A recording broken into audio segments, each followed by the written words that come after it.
As an expert in social connection, I'm frequently asked about the role of AI companions and social AI.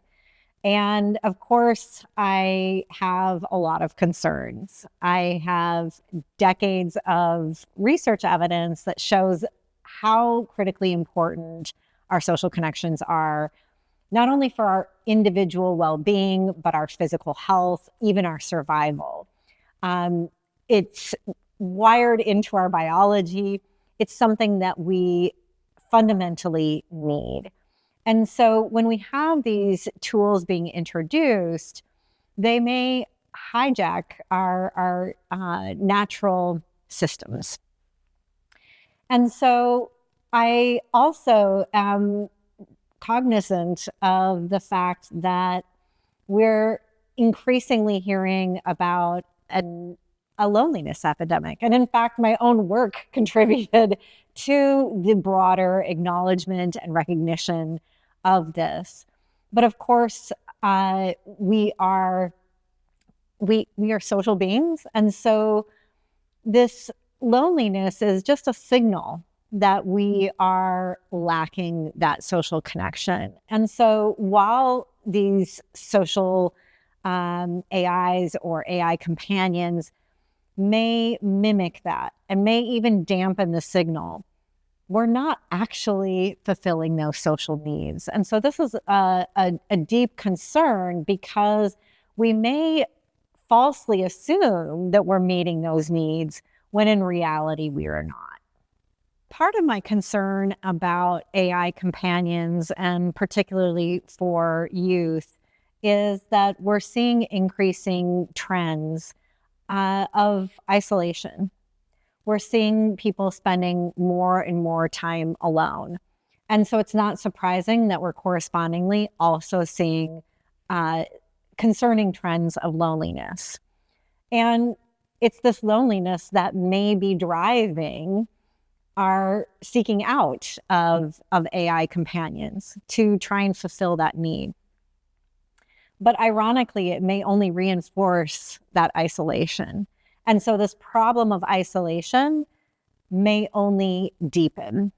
And importantly, we have really good evidence that when you're isolated, even if you don't feel lonely, that is associated with significant risks. So significant risks to health, well-being, and even mortality. And that risk of isolation is even stronger than the risk of loneliness. And so if we are increasingly isolated, this problem is only going to get worse. And of course, isolation is not just associated with health kinds of outcomes. We see isolation fueling the kinds of problems that we see in our communities, in our institutions, in our society. We need connection for healthy, well-functioning communities, institutions, and society. When it comes to technology, we've seen changes in technology that have affected our human connection for ages, from the telephone to the television to the internet, social media, and now AI. And so when we think about what is the role of AI, we tend to get these kind of extreme views. It's either going to create a utopian society or a dystopian society.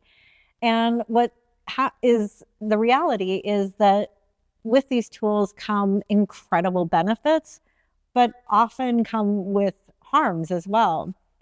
And so I think the biggest challenge that we face today is, how do we harness those benefits without having to put up with all of the harms?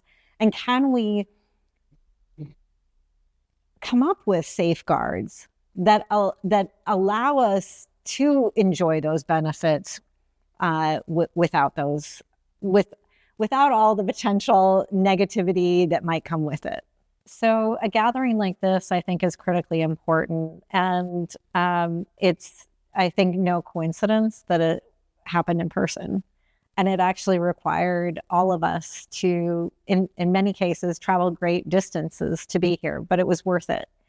And I think it's a testament to the power of connection, because we also know that diverse viewpoints are critically important to coming up with the most innovative solutions. And that by bringing people together, that's how we're going to get there. And the actual method that we're using is a testament to all of that. There's always been somewhat of a tension between science and technology because we move at different speeds. Science is often very methodical and slow, whereas technology is rapidly evolving. And oftentimes the process of science can't keep up with the rapid changes in technology. And what's happening is that these are evolving far more quickly than we can actually evaluate.